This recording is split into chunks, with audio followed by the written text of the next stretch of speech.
and different products. Yeah, I'm Mike Mathis. I've got a mobile blasting service. It's mobile. I can take it anywhere the job needs to be done. I can strip automobiles, paint, rust off of any type of metal surfaces, concrete, any kind of masonry, wood. Oh, that's me.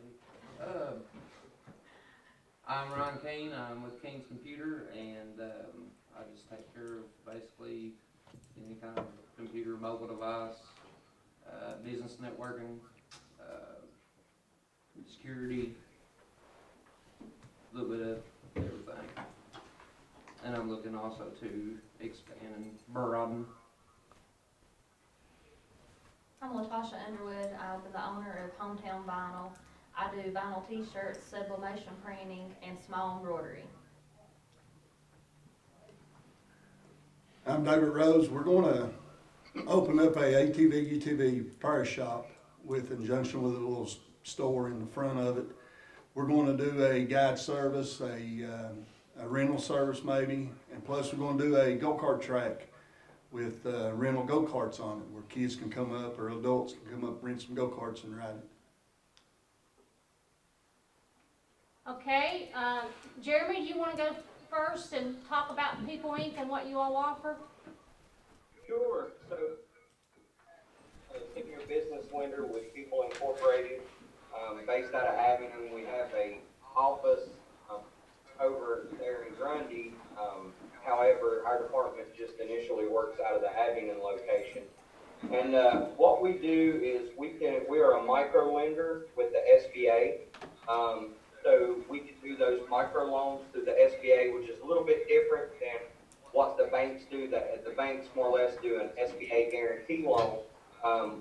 We tend to work on a much smaller scale and use grant money that we obtained from the SBA to, I like to say, bridge that gap between a business that is unbankable to getting them to a bankable status. As most of you know, from having started your business, if you've tried to obtain credit anywhere, most of the time, unless the banks have a special thing going on, you know, they want to see a little bit of tax return. They want to see a little bit of cash flow that's already generated within the business, and that can be tough at times when you're starting up a business.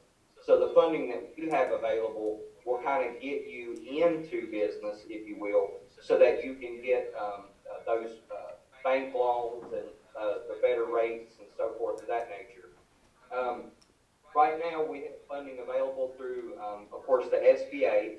We have a funding that's available when the funds it's a revolving loan fund account, so we have funds that are available that are through the NDDF, which is 9th District financing, and that's based around tourism. It's a really good rate at currently at 3.5%, but again, that's solely based around tourism. The rate with our SBA loans right now currently stands at 7.5%. We have a 6-year max term, and I can't use that money to purchase real estate. So it's basically used for your working capital, equipment purchase, inventory purchase, those kind of things. With us, what is needed to apply for a loan, typically in most situations, is an application, your business plan with at least 2 years cash flow projections, or if you're expanding your last 2 years tax returns, you've been open for 2 years and filed those tax returns. Our goal is to have the loans 100% secured. However, we have some mitigating factors in there, such as if your credit is fairly good or decent, if we will, then we can get by with under collateralization on those loans.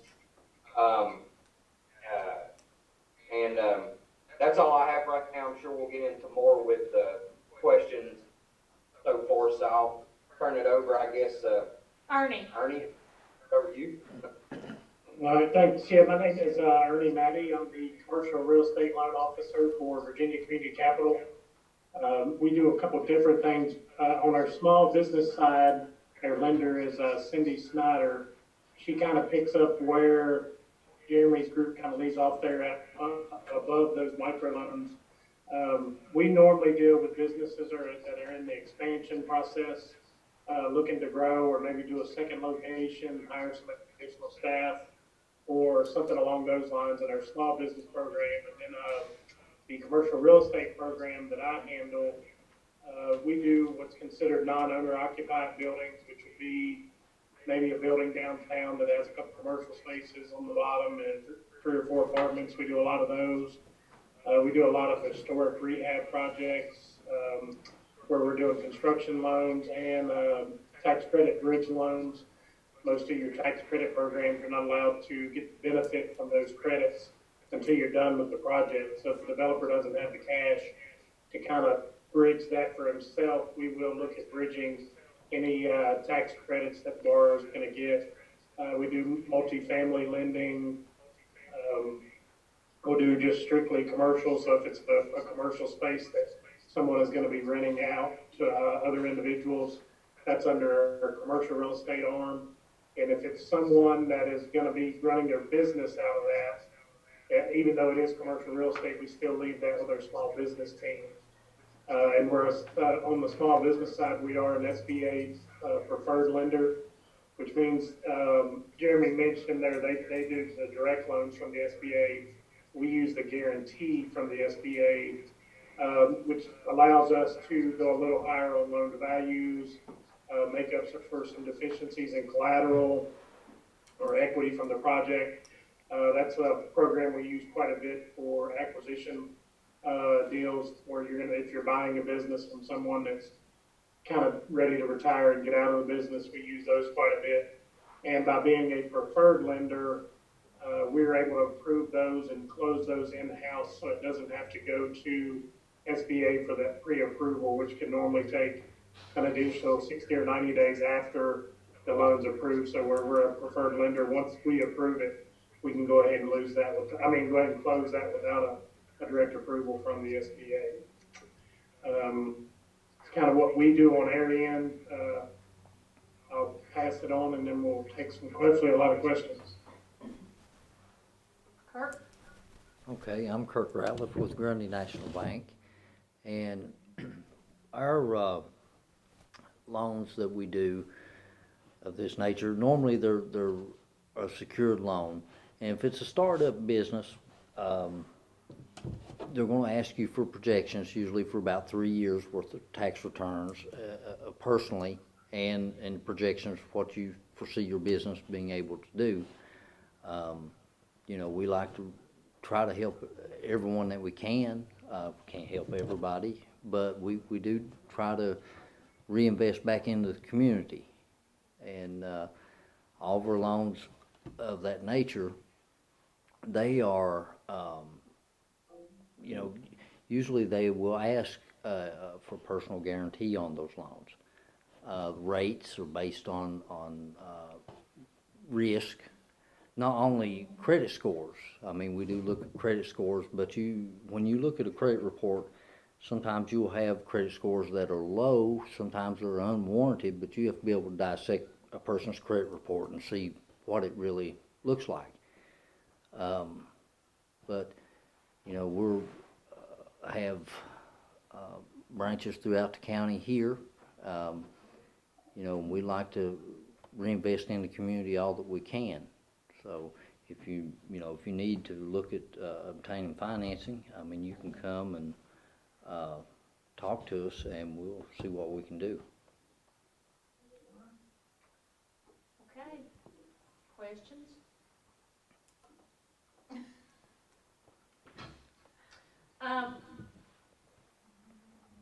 Jeremy or Kirk or Ernie, any of you, y'all are up on the SBA disaster recovery loan that just was released last week, and more's coming.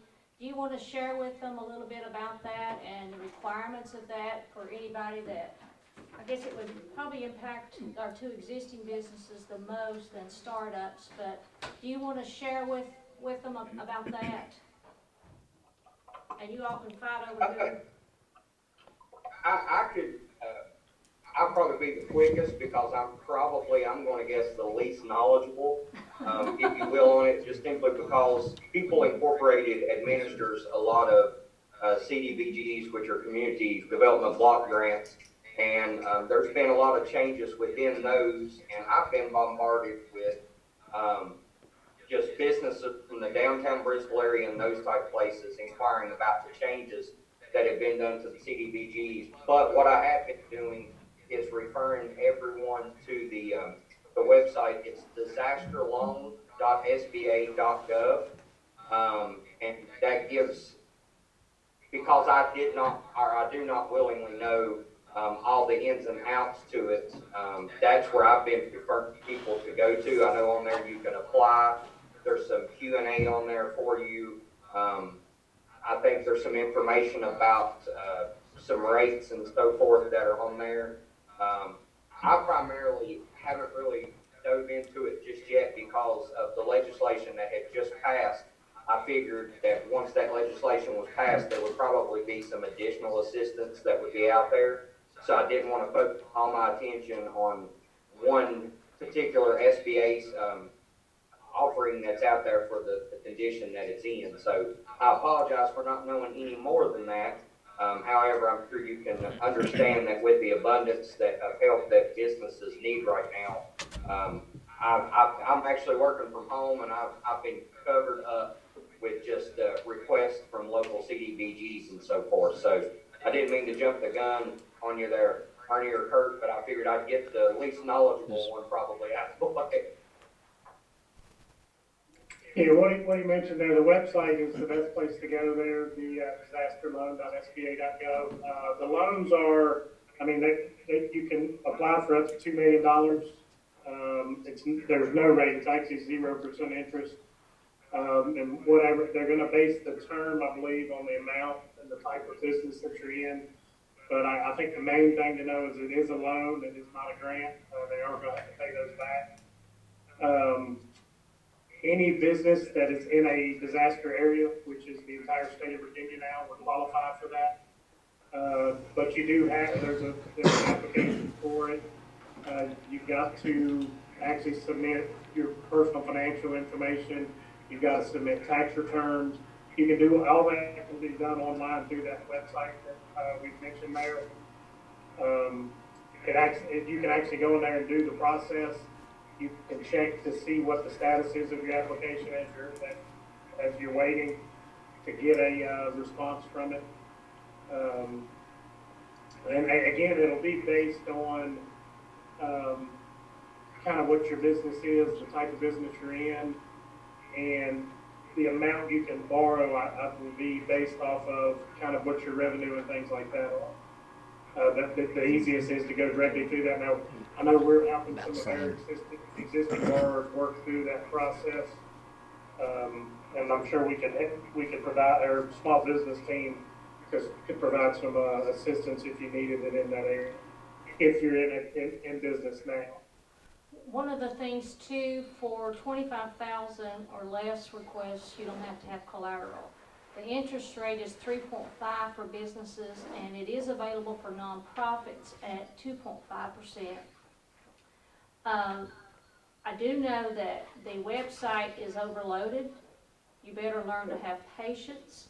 And of course, the Small Business Development Centers, Margie Douglas, who was here the first night, can provide some guidance. But most of the people that I've talked to are just going online and doing it. But you better be prepared before you go do the application and show the impact. And it'll ask for like the last 6 months of sales, so that you can show that there's proof that your business has gone down since this happened.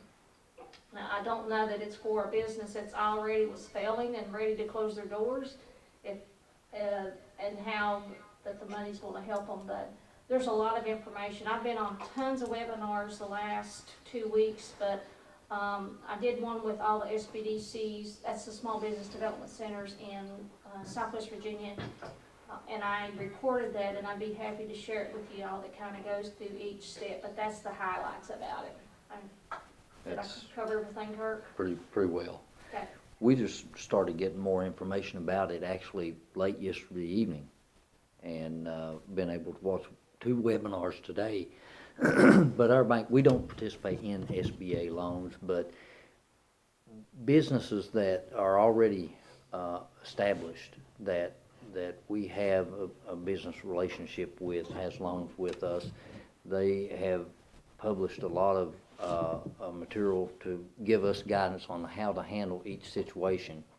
And it depends on impact, and you have to prove how that you have been impacted. Just like if people are trying to defer payment on their existing loans, you have to prove what caused you to get in that situation. It's like if a person is already past due on loans to begin with, as of March 1st, if you're past due on your loan, you won't qualify for any deferment on loans. So it sounds good. All the information that they're putting out on TV and giving people, it sounds good, but when you get into it, it's a lot harder. And those SBA loans, they want everything has to be up to snuff. They do look at your tax returns, and they base decisions on what type of business you're in, and where they look at to see where they think it's going to go, too, before they will approve any loans. Yeah, it's not free money, so. No, and it is a loan, you're gonna have to pay it back. Okay, questions? It's basically disaster loan, not disaster relief. Yeah, for now, I haven't read the 300-page thing from the Senate, or what they approved. I just don't have the to read it all, and I can't wait for somebody kind of puts it in bullets into what all that's going to entail. But as it is right now, yes, it is a loan, and it has to be paid back. Sandy, I didn't hear the question quite completely, but I heard mention of dollars, and I want to say the last that I heard, of course, it's still waiting, I believe, well, the last I heard it was still waiting, the House voted, and it passed the Senate unanimously, but I want to say within that bill, there was somewhere in the ballpark of about $370 billion that was in there, but like Kirk said,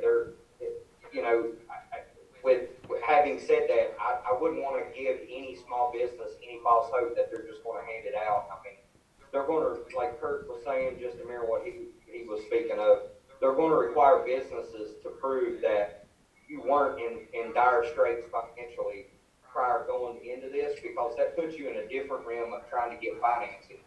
And if that be the case, then it may be something that you need to talk to either your local bank or People Inc. or Virginia Community Capital about looking at doing a possible refinance on your existing debt, because, I mean, if you've got some credit card debt out there that's existing,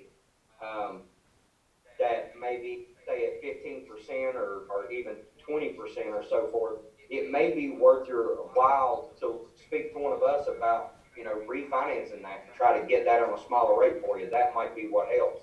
And it may be a quicker process than going through the SBA Disaster Relief Loan Fund or any of this money that the Congress is putting out there. But, again, it's going to be a case-by-case scenario, I believe. Okay, we've got 3 startups in the room. I'm sure one of your questions is, when I go to seek funds, what all am I going to have? I know Kirk mentioned it, 3 years of what you think your sales, your performance, what was it, what you said? Projections of sales. Do you require a business plan?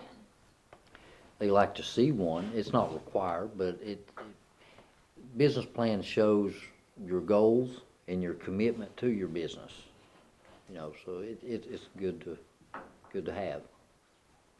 And is it okay if I come in and say, I want a loan, and you ask me for how much, and I'll say, well, how much you give me? That's not the way you do it, right? No. And Jeremy, Favorite talk words about, of Ernie Maddy, right, Ernie? talk about what you Yes. all at People Incorporated, what you look at, what do you require for your microloans? Well, the first thing we're gonna do is take your application, and of course, we're gonna pull your personal credit. All of our loans, except for those nonprofit organizations, do require, a personal guarantee for the loan. And typically, it's every member that is on the business, unless you have an operating agreement stating otherwise. But we're gonna look at that application, we're gonna look at your personal finances, we're gonna look at a personal financial statement. We're gonna look at least 2 years cash flow projections if you're startup, or 2-year, business tax returns and personal tax returns, or a combination of both. If you've only filed 1 year, then we would like to see what your 2nd-year projections would be in conjunction with your 1st-year tax returns. We're gonna take a look, of course, as I mentioned earlier, your collateral to see, what you're, proposing to reinsure us that you're gonna pay the loan. I'll go back to the operating agreement. If you're starting up a business and you're an LLC or a corporation, make sure that you have, or that you file an operating agreement with your state corporate, or with the Virginia State Corporation Commission, or whatever state you're from. Make sure that you file that with them. It's not a requirement to be an LLC. Most of the time, it's just your articles of organization that is required to file, but a operating agreement will distinguish what ownership or what responsibilities each listed member of that business has. The bank or financial institution is going to want to see that. So that's primarily what we look at. Yeah, we're gonna look at kind of the same thing within that business plan. The main thing we're looking for are if you're an existing business, are the financials. So we're looking at true numbers there to see how you've done in the past and compared to what you're projecting to do in the future. And then, if you're a startup business, obviously those projections are gonna be key. We wanna know where you came up with those numbers, what kind of, factors led to you thinking you'd be able to do X amount of dollars per day and then month. What we want to see is that you put the time in to actually, research and where those numbers are coming from. You just didn't say, I'm gonna do $120,000 a year, so that's $10,000 a month, and that's what you got. And then where Sandy was mentioning the amount you need, obviously if somebody comes in and says, I'll take whatever you can give me, they're not ready for a loan. You've got to have a plan to what you're going to spend every dollar of that request for. So the more detailed that is, the more it tells us, the more time you put into it, the more research you've done.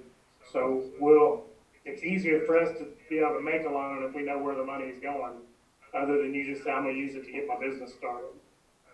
When people come in and give us those ideas, those kind of wide-ranging statements, they're just kind of getting their toe in the water, and they're not really all in yet and have done their homework to see what it's going to take to get that type of business open, and not only get it open, but keep it operating for that first year when sales obviously aren't going to be where you hope they are long term. So you've got to have a plan to not only keep the business running, but make those payments. So we're always looking for a secondary source of payments on that also. Mr. Rose, on your business, are you going to lease all of that ATV, or all your equipment? You're just doing repairs. You're not going to do rentals of ATVs or anything, are you? In the future, we are going to rent maybe at least 3 UTVs. And mainly it's going to be rentals, and we've already had our go-karts to rent, so Okay. that's one big plus. Anybody have any other questions?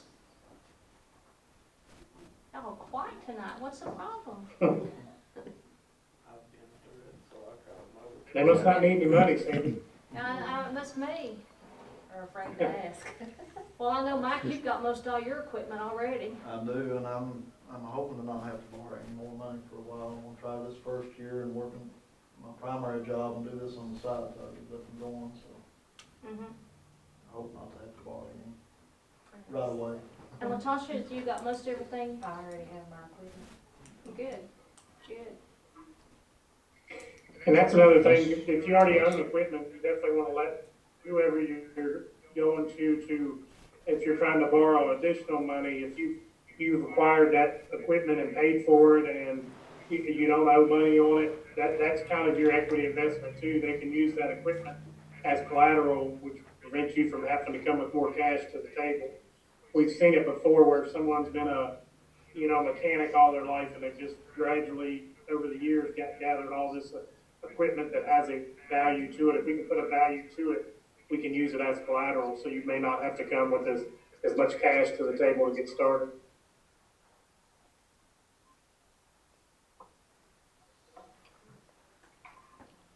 Nobody have any other questions They've covered everything, about, on your list? yeah. Well, they did pretty good. I missed you riding with me over today, Ernie, but that's your loss, to spend quality time with me. I missed dinner at the Mexican restaurant. That's close. Well, we couldn't go in. It's closed.